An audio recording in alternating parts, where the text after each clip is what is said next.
Baik, pada tema obsesi kali ini yakni kupas aspek testing dalam 3T penanggulangan COVID-19.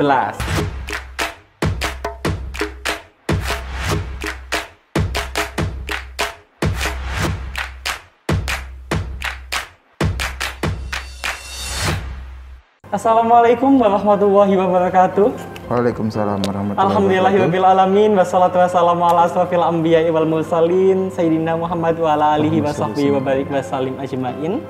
Salam pramuka. Salam. Oke. Selamat pagi dan selamat datang di Obsesi, obrolan seputar kesehatan masa kini bersama dengan Kak Anwaruddin Al-Bafi. Baik, pada obsesi kali ini kita kedatangan narasumber yang sangat spesial dari Puskesmas Taman, yakni Mas Soleh, ahli media analisis kesehatan. Selamat pagi, Mas. Selamat pagi, Mas Wafi. Ya, baik. Pada tema obsesi kali ini yakni kupas aspek testing dalam 3T penanggulangan COVID-19. Langsung saja ya, Mas ya. Oke, silakan. Tidak terasa bahwasanya pandemi ini sudah satu tahun lah. Dari bulan Maret tahun 2020, sekarang pada bulan Maret 2021. Tentunya peningkatan dari COVID ini juga pernah pada titik di mana sangat tinggi. Kemudian pada bulan Januari, Februari, Maret ini sudah mulai jalan vaksinasi. Kemudian progresnya dari apa yang diharapkan oleh pemerintah bahkan kita semua sudah tercapai ya, Mas ya. Iya. Bertahap sudah mulai turun. Baik. Kemudian beberapa kali saya menjumpai, bahkan mungkin pemirsa di rumah menjumpai tentang adanya iklan layanan masyarakat, baik video, poster dan sebagainya mengenai 3T. Gencar sekali dicanangkan 3T, tetapi banyak sekali masyarakat yang tidak tahu apa sih itu 3T. Mungkin Mas Saleh bisa memberitahukan kepada kita semua. Oke, terima kasih Mas Wafi. Sebelumnya saya ucapkan terima kasih atas kesempatan saya bisa ikut di YouTube ini untuk mengedukasi masyarakat tentang COVID dan seluk-beluknya lah. Jadi kalau kita bicara tentang 3T, 3T adalah strategi pemerintah yang memang kita terapkan untuk menekan laju pandemi ini. Jadi T yang pertama itu adalah tracing. Tracing itu artinya pelacakan. T yang kedua testing. Ini terkait dengan tupoksi saya di sini sebagai seorang laboratorium. Dan T yang ketiga adalah treatment. Nah, ini mungkin ranahnya para dokter setelah acara ini nanti ya.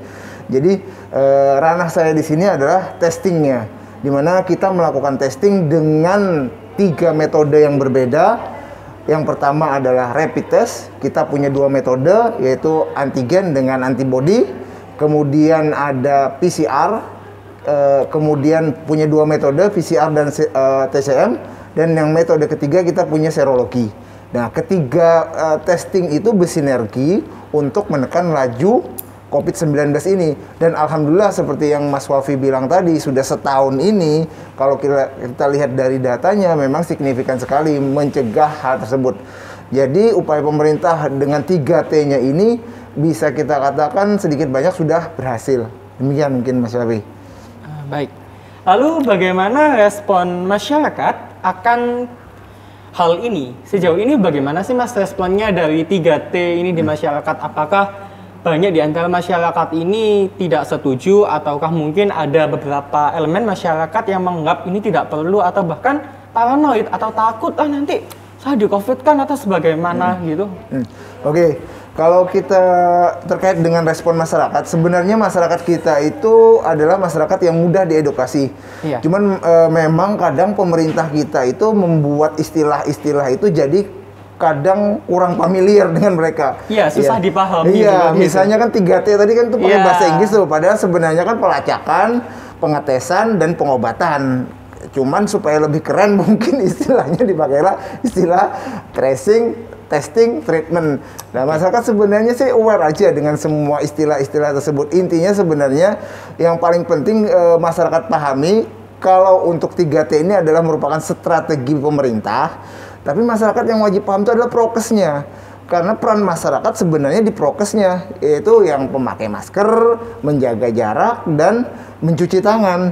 Nah, ini bagian dari 3T tadi. Apabila prokes ini berhasil, itu akan menunjang ke 3T-nya, tracing. Akhirnya kan orang yang sakit kan akan berkurang tuh. Iya. Jadi kita sebagai tenaga kesehatan juga dimudahkan untuk melawan pandemi ini secara bersama-sama.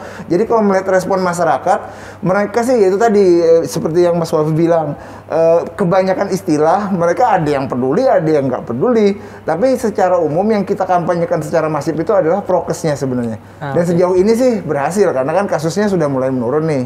Demikian mungkin Mas Wafi. Oke, lantas berbicara mengenai efektivitas dari langkah-langkah yang sudah dilakukan oleh pemerintah melalui tenaga kesehatan dengan melakukan 3T ini, apakah sudah dirasa cukup efektif atau mungkin perlu adanya langkah-langkah lagi ke depan? Gitu? Terima kasih. Kalau kita ukurannya adalah efektivitas, berarti ukurannya kita harus melihat datanya. Data apa yang harus kita lihat adalah data penyakitnya nih. Dari yang Mas Wafi bilang tadi sudah tidak terasa setahun nih kita nih. Yeah. Nah, kita tidak usah bicara tingkat nasional deh, kita bicara skop puskesmas taman aja. Puskesmas taman di awal tahun mungkin di bulan Februari dan Maret, kasus kita masih heboh, saya ingat sekali itu di daerah Pondok Jati. Ada beberapa kasus, saya langsung ke sana itu cuma 3-4 orang yang positif itu di bulan Februari dan Maret. Setelah berjalannya sesuai selama ini, kemudian pemerintah gencar dengan 3T, gencar dengan promkes tadi, kita feedback sekarang, kalau testing yang saya lakukan selama setahun ini hampir 18.000, ya, dari jumlah penduduk 148.000 ya. Berarti kan hampir 15% dari seluruh penduduk Kecamatan Taman itu sudah kita testing ya. Nah, hasilnya kalau kita melihat mengacu kepada sekarang, memang zona hijau sudah kita dapatkan di Kecamatan Taman. Tapi memang ada beberapa yang orange ya. Iya. Cuman secara umum zona hijau sudah kita dapatkan selama setahun ini. Kalau kita melihat dari tingkat efektivitasnya, berarti walaupun dengan langkah, ibaratnya kalau dibandingkan dengan negara lain jauh lah ya. Iya. Mereka kan 6 bulan sudah. Walaupun dengan langkah-langkah pelan, tapi pasti ya, kita di Kecamatan Taman sudah berhasil lah menekan laju dari COVID-19 ini, Mas Wafi. Demikian efektivitasnya ya efektif lah. Baik, kemudian pada awal tahun ini, tahun 2021, alhamdulillahnya pemerintah Indonesia ini melakukan kegiatan vaksinasi untuk penanggulangan COVID-19. Nah, setelah berjalannya vaksinasi ini, apakah ada langkah ke depan yang bisa dilakukan gitu? Mungkin Mas Saleh bisa menjelaskan. Terima kasih Mas Wafi. Terkait dengan vaksin, ini adalah juga untuk menekan, karena mungkin kita dengan prokes aja dirasa kurang cukup efektif ya, karena mungkin ekonomi juga sudah mulai stagnan, karena masyarakat keluar juga dibatasin. Akhirnya memang langkah utama, strategi utama pemerintah adalah vaksin. Nah, terkait dengan vaksin di wilayah Kecamatan Taman, kita juga sudah masif kan melaksanakan dalam beberapa bulan terakhir ini.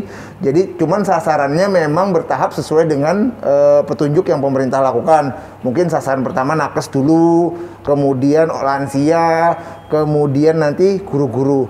Nah, terkait dengan efektivitas vaksin ini alhamdulillah kita terkait dengan tupoksi saya nih sebagai laboratorium ya.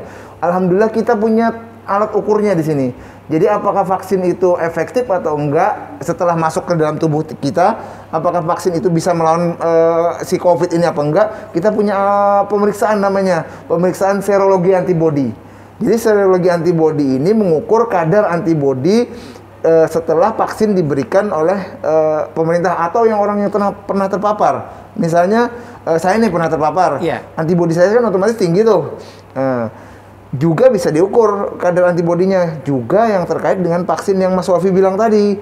Jadi habis divaksin setelah 14 hari atau 20 hari kita tes serologinya, kita akan lihat tuh antibodinya tinggi apa enggak, karena kan ada kadar tertentu di mana antibodi itu bisa melawan virus ini gitu loh. Jadi alhamdulillah berarti kita sudah vaksin ini. Jadi mungkin langkah pemerintah ini sudah sangat komprehensif sekali untuk menanggulangi COVID tersebut. Demikian mungkin Mas Wafi.